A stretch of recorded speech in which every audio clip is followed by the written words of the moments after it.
I've been busy building my biggest map yet.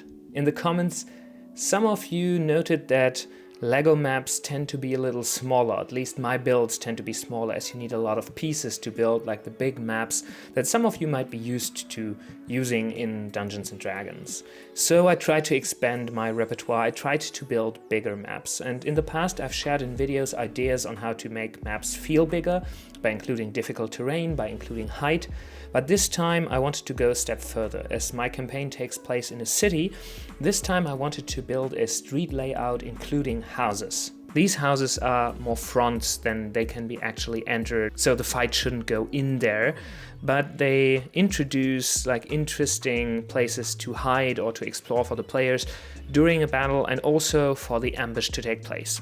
So down here are my docks. I've shared them in the previous video as well, and my players fled from the docks into the city, and so they're coming down this street. It's very narrow, on both sides there are houses. I didn't build the houses on this side, so it's increased visibility, players can look into the map. I've set the map up exactly like I did now for you guys, so my players actually sat around this way, and I was sitting like basically behind the map, behind the buildings, to give them the biggest visibility on the map. I didn't include any of the minis at first. I only let them place their own minis and let them start to explore the map gradually. So at first they were moving about the map, asking about, like, doing investigation and perception checks to investigate the map, and then later on when they discovered the NPCs, when they discovered their enemies ambushing them, then I included the NPCs once they were discovered. For the first time I also tried doing a battle with a lot of NPCs. I've been reading a very interesting third-party monster manual alternative. It's named Flee Mortals, and it has a very interesting approach, handling battles with a lot of NPCs.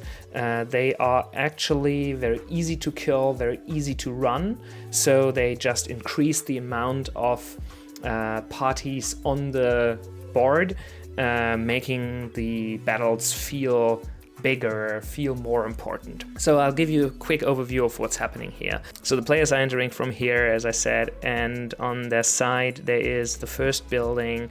So the roof can be entered either over this ladder or through the staircase and jumping over here, which is the way my players took to this roof. Over here there's a second floor, so it's a little raised, accessible through a jump and some acrobatics checks to get up here. And the enemies are already starting in these positions. They are starting their ambush from here, so they have a little advantage as the players need to get up there first. And these are trick shots, so they have like special capabilities that deal distance damage, and they can ricochet their bolts off one target to hit another, so very handy to include in here. Over here we have the big bad of the scene. The first time my players are meeting this NPC, accompanied by a couple of their goons, so he's the heavy hitter in this scenario, and there are additional like ambushing characters hidden behind these crates, for example. These buildings, of course, aren't to scale when compared to like buildings that have multiple rooms, etc. I think they are still great to break up the map and make it bigger because of the different floors, the different heights that can be used. I used very simple brick structures for these. So there are these wooden wall bricks from the Wild West theme from LEGO in the beginning of the 2000s, and also on the front a lot of the old castle wall pieces, these big pieces that are great to build up walls. And so it's very fast and very easy to build these bigger structures, even though it's not the idea that they are two actual size. So I explained to the players that these buildings go down way further, but in the case of this one, for example, there is like a second floor here which is too high to climb, etc., etc. So it makes it easy for the players to envision like this map being actually bigger. I also included some choke points, some things that are very difficult to get through or that can be blocked by enemies, like this passageway here, or like the things obstructing view to certain NPCs, like crates or this cart that I got from the Lion's Knight Castle, and the stand as well. Which are great for like either players or NPCs to hide and get cover behind. So for a map like this, where ranged attacks will be necessary to reach certain enemies, I think that including cover and places for people to hide or duck behind is a very cool mechanic, and I wanted to try that out further, because in the past I've used a lot of enemies and monsters that deal only like melee damage, so there wasn't really a necessity for the players and the enemies to move around, and basically they met in a cluster and then like started just hacking at each other, which isn't as fun. So in this scenario I tried to include the need to get places, to decide whether to move to get around an obstacle or to try to hit something behind an obstacle, which was very fun. Also having not only attack rolls but also something like an athletics check, or maybe even a perception check to see an enemy in hiding. I think it made the combat more varied and gave different options to the players, which I think was very fun. I included places in the map that weren't really used in the combat, like this courtyard. I used them because I ran out of gray tiles. I used all of my gray tiles in this, even used some of the brown sand colored ones.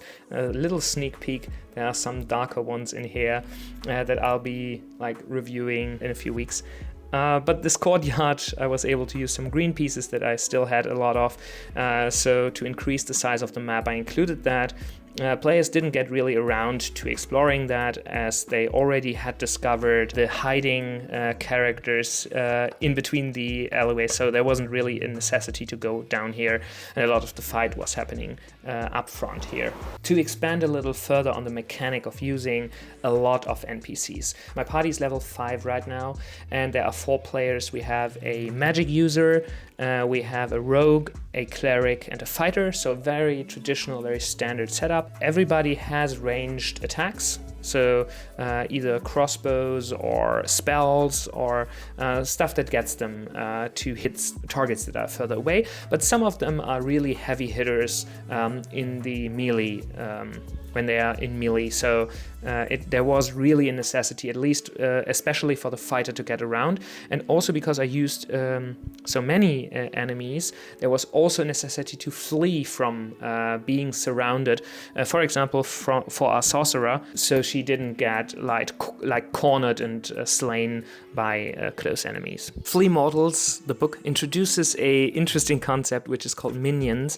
Basically these are like a smaller, these are enemies that can be killed very easily, that don't deal like a lot of damage, you don't need to roll a lot for them, and they always act on the same turn, so they're very easy to run for the DM. And I tried them out for the first time here, so the trick shots are actually like real enemies, like all the little goons and soldiers standing around the map, hiding around the map. Those are minions that can be killed with one hit, so if you hit them, you immediately kill them, no matter if you're going over their HP maximum or and they are always reduced to 0 immediately.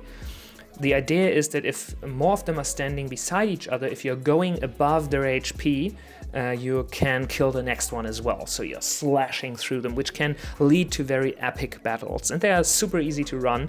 I love that it gave my players the feeling of being up against like an overwhelming majority of enemies, and they really needed to decide whether to kill the ads first or focus on the big bad, because the big bad was dealing serious damage. Also, this was from the Flea Mortal, like the concept for this NPC is from my story, from my campaign, but I used one of the like big bads from Flea Mortals, but instead of legendary actions, these big bads use a like special boss action. I don't know how they are calling it, but basically has 3 different actions. Each of these can be taken once in combat, and the suggestion is to use the first one first, and the second and the third.